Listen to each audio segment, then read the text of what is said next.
All right, cheers and salutations. My name is Kit. This is Americans Learn. Please be sure to like, comment, share, and subscribe, and hit that ring bell notification, you lovely, beautiful people. So that way you're made aware when we upload new content, you guessed it, upon our YouTube channel. And today, we have ourselves a fun video to check out. It is titled, If You Never Saw It Before, You Wouldn't Believe It Was Real. I cannot believe it's not butter, but it is from the Casual Geographic. And okay, I guess some weird animals, some stuff that we would never expect to exist. So without further ado, since I'm in charge of the ones and twos, let's find out if you never saw it before, you wouldn't believe it was real. So let's play this video in a 3, 2, and an uno. What in God's name is that?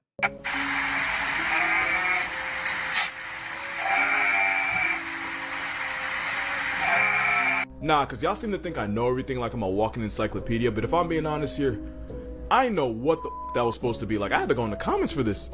And apparently that's not a deformity. That's actually what they're supposed to look like.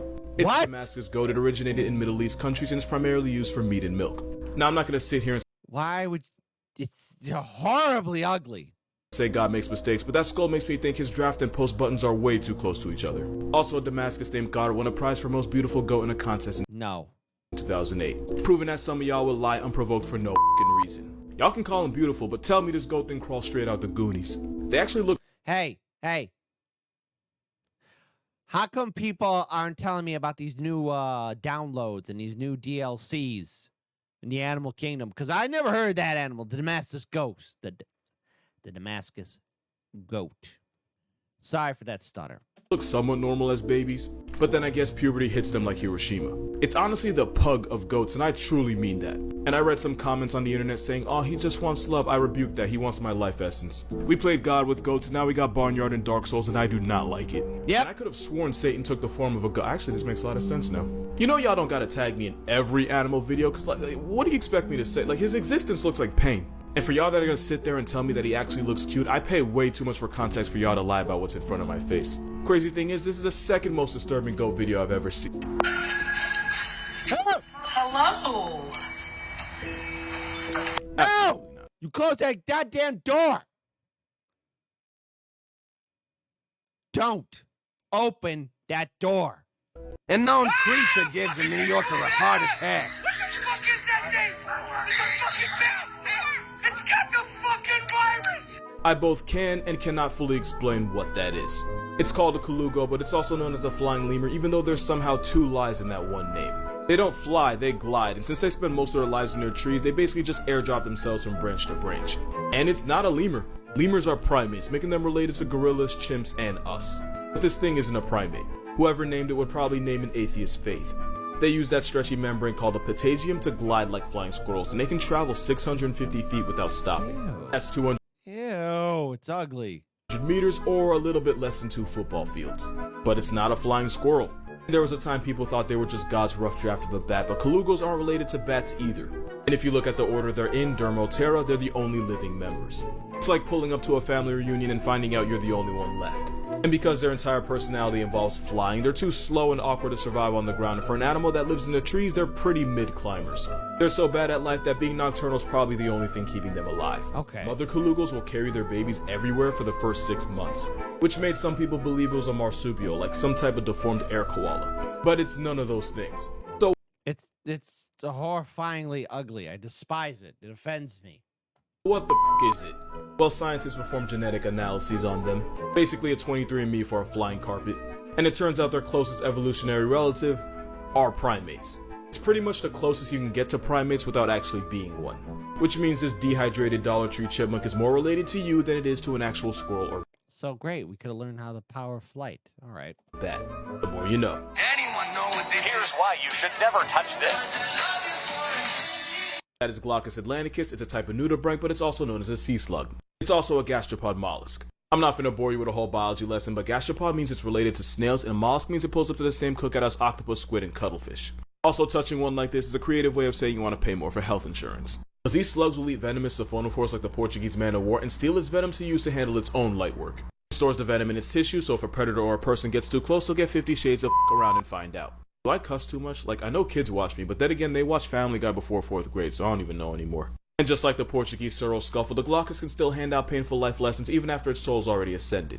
Basically, they don't need to be alive to put you in the hospital. So if you see one on the beach, it's definitely a look but don't touch. Because if anything's that small and that colorful, there's probably a good reason they don't need to hide. Exhibit A. This blue vibe check can be found off the coast of South Africa, in European waters, off the east coast of Australia, because Australia, and some have even been found in the Gulf of California. There are also hermaphrodites that mate by sword fighting and stabbing each other. Normally in nature, the winner gets the female, but here the loser becomes one. The more you know. The story of how 76 beavers were parachuted into Idaho, and yes, that is a thing that happened. So in the 1940s, the people of Idaho had beef with the buck-toothed beaver population, mainly because their habit of taking down trees was causing floods in people's yards and damage to gardens. But because beavers actually contribute to society, unlike some of the people complaining about them, the government decided that instead of squad wiping them, it would just be better to move them to another area code. The only problem was the moving process for beavers involved putting We learned this from the fat electrician. them in boxes and Ubering them via horses and mules. This was the 40s, there was no beaver U-Haul. These boxes would overheat and the beavers would become so stressed that they would refuse to eat, and the horses and mules carrying them eventually got pressed too. It was a bad time for everyone involved. So they realized they had to get creative. And apparently creative meant tying the boxes to parachutes from World War II and literally airdropping them into the Idaho wilderness. But of course, you can't just eat a beaver out of a plane without being sure you weren't just committing beaver slaughter with extra steps. So they experimented the best and safest ways to drop beavers from a plane, and the test subject they used was an old been-around-the-block beaver named Geronimo. You really can't make this up. After using old man Geronimo to figure out the perfect height and area to drop the beavers, it was time. August 14th, 1948 was D-Day, as 76 beavers were loaded into crates and flown in a twin engine where they skydived to their new home. And these furry paratroopers had a 99% success rate, but only because one of the beavers managed to escape and jump out of the box when he was 76 feet from the ground and took himself off the census when he met the ground. Other than that, the rest of the Air Force beavers managed to land safely on the ground and were able to crawl out the box and explore the new neighborhood and begin a new beaver life. And to most people, this was a success. PETA wasn't happy about it, but you know, PETA gon' PETA. Also, it turns out each parachuting beaver cost taxpayers about $7 a beaver, so I'd say it worked out pretty well. Well done. Today we have better ways to control the beaver population, but something about 76 beavers being airmailed and parachuted like some DLC just brings me joy. One of my favorite all-time animal facts was that the CIA once tried to weaponize otters for some reason, because the 60s were a weirder, druggier time, I guess. But they That's right, Operation Otter. were low-key onto something. Because otters are smart enough to use tools, tough enough to survive the freezing ocean without blubber. They'll square up and run fades with jaguars and caiman. I've seen them do it. Yeah. And even though they look like plush toys, they have the power to seriously f you up if you give them a reason. They're like honey badgers with better swim time. So someone in the CIA created a report called the Otter Dossier, and I'm gonna read you my favorite parts. According to the Otter Dossier, they can be trained to climb ladders and stairs, can carry objects underwater, open zippers, throw objects with their mouth, and turn on faucets. They somehow figured out that a motivated water weasel can chew through a zinc sheet, and I honestly couldn't tell you how they found that one out. What the There's a fuck? lot of other stuff in there too, like how to properly take care of otter pups, because apparently they get diarrhea. A lot. But by far my favorite part is where they say otters are easy to train, but they can become too devoted to humans, which can lead to their destruction. Yeah, How? honestly, same. The report also mentions that they're almost impossible to transport because an otter that feels confined can and will attempt to destroy anything trying to escape. The report also specifically says never to take food from an otter because, and I might be paraphrasing here, take their food and they take your fingers. And in fact, the exact quote was, never take food from an otter, particularly that which he has just caught or suffer severe mauling. Yeah, someone got really up for them to put that there. Honestly, Okay. if you have the chance, please read the whole report. I'm gonna put it in the comments. I mean, there's a chance the report's fake and none of this ever happened, but it's so detailed, like too much effort went into it for it to be a lie. Moral of this video, otters are smart, nasty, and they give less than a prom night virgin. Basically weapons of otter destruction. Turkey's performing demon ritual on past tense cat. Yo. I'm sorry, what So happened? there's actually a really interesting and complex reason why turkeys do this. Turkeys are so f***ing stupid that it's actually medically fascinating. Like, they're not dumb enough to stare at the sky during a storm and reverse baptize themselves. That's actually a well-known myth. But they are brain cell deficient enough to not tell the difference between a threat to their way of life and an expired cat. It's likely that turkeys are curious about the past tense cat, but too paranoid to get too close to the corpse because again, turkeys have no idea it's dead and no way of knowing if it's dangerous. What you're seeing is a prey response that only an animal locked in the basement of the food chain can come up with. As for the circling, birds like turkeys, chickens, and pheasants will instinctively follow the tail of the bird in front of them. It's a behavior that helps keep them together as a flock since holding hands isn't really an option. So pretty much these turkeys are stuck in a never-ending cycle of follow the leader, but none of them actually identify as one, so they just keep going. And fun fact, this bird was almost the mascot of America. Since a guy named Yeah, Ben Franklin. Yeah. Actually, turns out the Ben Franklin thing was a misunderstanding. He still wasn't rocking with the Eagles. So, okay, never mind then. So it wasn't Ben Franklin. That bifocal bastard. That's right, Ben Franklin. You are a dirty bastard in France. Named Ben Franklin thought bald eagles were cowardly scavengers that didn't deserve the clout. But if you YouTube what a bald eagle really sounds like, he might have been on timing. So yeah, turkeys are, I'm not gonna say they're stupid, but I'm not gonna say they're aware of the world either. Someone asked me what I think the most underrated animal in the world is, and I instantly thought of this picture. Goats really do be goating. The bottom of their hooves have soft pads that contour to the surface they're climbing, which allows them to be a middle finger to the laws of physics. This isn't photoshopped. These are the tree climbing goats of Morocco. They figured out that the fruits of the argan tree are an easy source of food, and when nature says climb, goats say how high. This is an alpine ibex. They'll scale up the Cingino Dam in Italy just to lick the salt off the stones and let the rest of the world wonder how. For y'all to think goats are just some hippie free climbing sheep, they eat their Wheaties. Some male mountain goats can tip the scales at over 300 pounds. A mountain goat once caught a fade with a grizzly, and it was the bear that got turned into a trophy. Got smoke for you too if you want it. Hikers have been warned when going through the Olympic National Trail in Washington because the mountain goats there have started harassing people. The reason is because the mountain goats there have gotten addicted to the salt in human sweat and pee, and they'll press you just to get their fix. Peeing on a trail in their area code is like a Batman signal to a fiending goat. One actually took a man off the census and wouldn't even let first responders get near his body. Those goats became such a menace that they had to be airdropped somewhere else. The media won't admit it, but out of all the bears, cougars, and wolves, goats are the real G's, but like lasagna, they move in silence. You only have 3 seconds. If you can't find it, you're already dead. What am I looking at? Alright, time's up. Here's why you always look up if you're under a tree in Tanzania. That is a leopard. Leopards are the best climbers of any big cat, and they'll stalk their victims from branches only to drop down and put them in God's recently deleted. And they'll wait up in the trees for hours for the right opportunity to strike. And if you try to escape by climbing up the tree, that'd be like stealing Michael Phelps' wallet and then swan diving into a pool. That's their home court. But that's only one reason you should be careful under trees. Because leopards carry their meals up in trees where they don't have to pay food taxes to lions or hyenas. And leopards are so freakishly strong that they can deadlift animals heavier than they are up into the trees. Yo, is that a baby rhino? Only their mouth. Yes, that is a giraffe. But because leopards keep anything they can't finish up in the trees, you can really become a hashtag if a leopard's lunch gets airdropped to the back of your head. Which means at least once in the history of mankind, a child became an orphan because a half-eaten rhino fell from a tree and put his father in a Twitter bio. And when I say leopards will fly out of a tree to catch a body, I mean they don't have fall damage, or at least they don't think they do. Leopards have a hit list of over 90 different species of animal, and they're so good at stat padding that they'll sometimes accidentally friendly fire.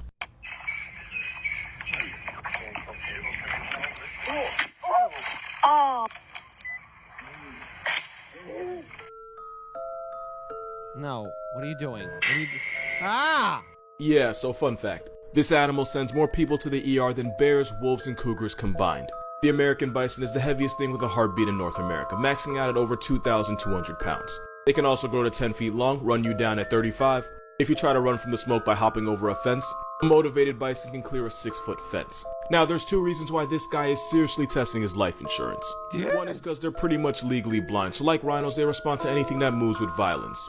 And 2 is because a bison is a great value meal for predators. Wolves and grizzlies have been known to smoke an apple pack, and mountain lions will target unaccompanied baby bison. That generational trauma means a bison is more likely to turn a person into a chalk outline if they get out of line. The difference between a bear and an animal like a moose or bison is a bear looks at you and you have to decide if you're even worth the effort. A bison assumes you're going to turn him into calories and he'll barrel roll you first. Okay. But because bison in national parks are used to being around people, they're usually pretty chill unless you get too close. Only problem is, getting too close is how pictures like this happen. Someone had to go home with no pants and explain Where are your pants at, man? Bison took them from me, man. that she lost them because she couldn't social distance from a tank with horns. Yeah, don't do that. Because bison isn't just a name. It's what your parents are going to say at your casket if Appa decides to turn up on you. Horrifying sound of a woman becoming a hashtag.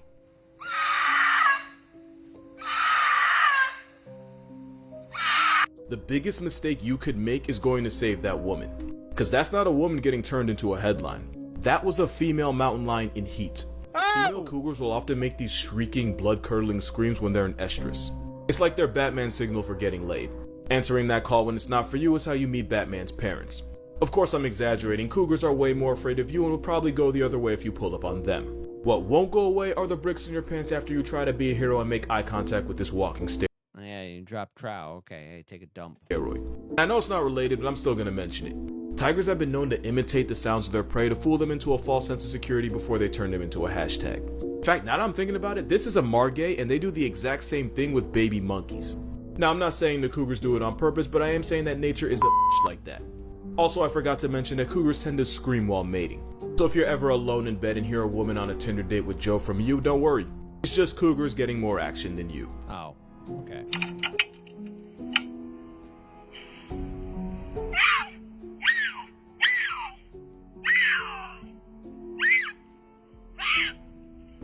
You know penguins will sell themselves, but like, in that way?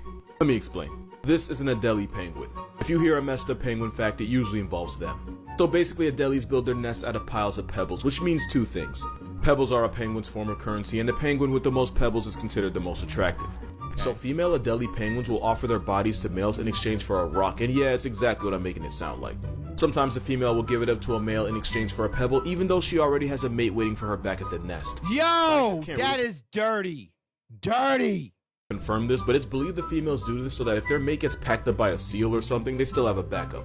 Doesn't stop there, because a lot of times the female will pretend to be interested in the single male, and right when the male thinks he's about to get it in, she takes the pebble and runs back to her actual dude.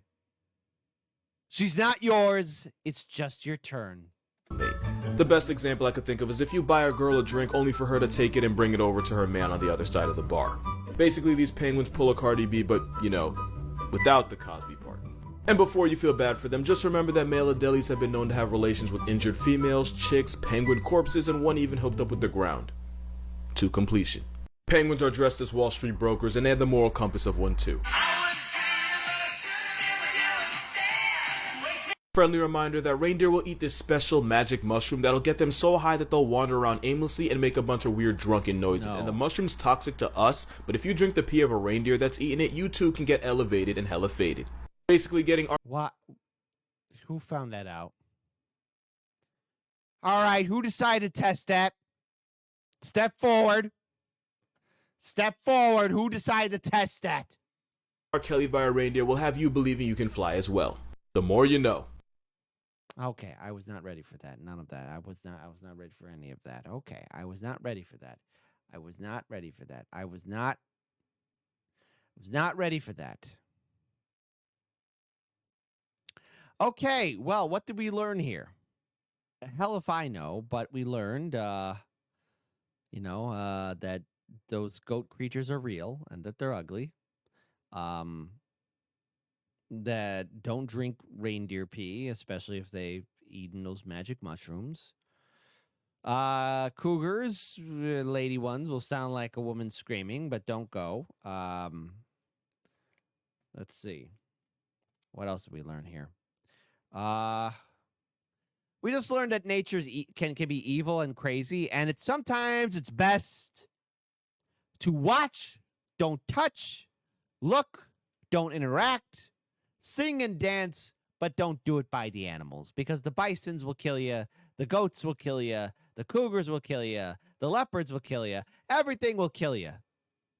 But hey, it could get you a lot of likes on the old TikTok, the Instagrams, the YouTubes, and the Facebooks, and the X's, and whatever.